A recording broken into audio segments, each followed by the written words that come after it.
السلام عليكم ورحمة الله وبركاته. أهلا وسهلا بكم أعزائي أشقية كرة القدم في كل مكان. حلقة جديدة من الكرة وشقوتها.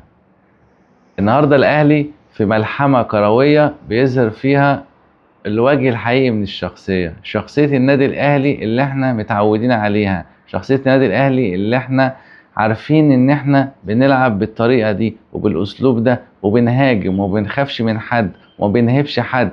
النهاردة الأهلي لما هاجم ولعب جاب 4 أهداف، أي نعم احنا دخل فينا 4 أهداف. عشان الناس اللي هتتكلم وتقول لك ما انت جبت 4 ودخل فيك 4، ال4 أهداف اللي دخلوا فينا النهاردة بعدم تمركز من المدافعين واخطاء لحارس المرمى، وكلنا شفنا الشناوي لو كان في حالته النهارده ما كانش طبعا هيحصل اللي حصل النهارده. ولكن الحمد لله قدر الله ما شاء فعل، الاهلي رجع الشخصيه بعد ملحمه كرويه.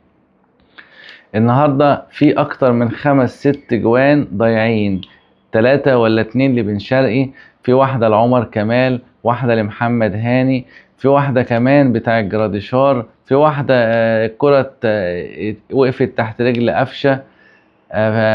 يعني على الأقل، يعني في ناس بتقول 9 10، احنا بنقول بس 7 8. في النهاية بنشكر جمهور النادي الأهلي اللي حضر البطولة، شجع الفريق من أول دقيقة لغاية آخر دقيقة طول ال3 ماتشات. جماهير النادي الأهلي في كل مكان بتساند الفريق، وهو ده النادي الأهلي، هو ده بطل أفريقيا اللي احنا متعودين على لعبه وطريقته، واللي جاي أحسن إن شاء الله للنادي الأهلي. واحنا برضو لسه المدرب لسه جديد وبيتعرف على الفريق، وكنا إن احنا نلعب بطولة مع مدرب جديد.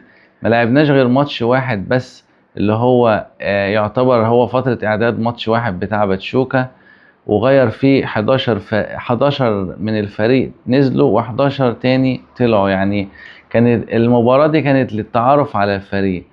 لعبنا ماتش انتر ميامي، عملنا شوط ولا اروع. الشوط التاني الاداء كان مهزوز شوية، ولكن احنا طلعنا امام انتر ميامي وميسي ورفاقه بالتعادل 0-0.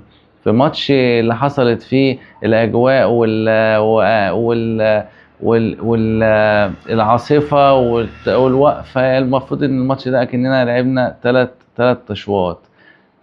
خلص الماتش ده 2-0 لبالميراس. احنا النهاردة لعبنا وأدينا وعملنا اللي علينا وورينا للعالم كله احنا الاهلي، ودي طريقتنا وده لعبنا، وبنشكر لعيبة الاهلي وبنشكر الاداء اللي هم ادوه.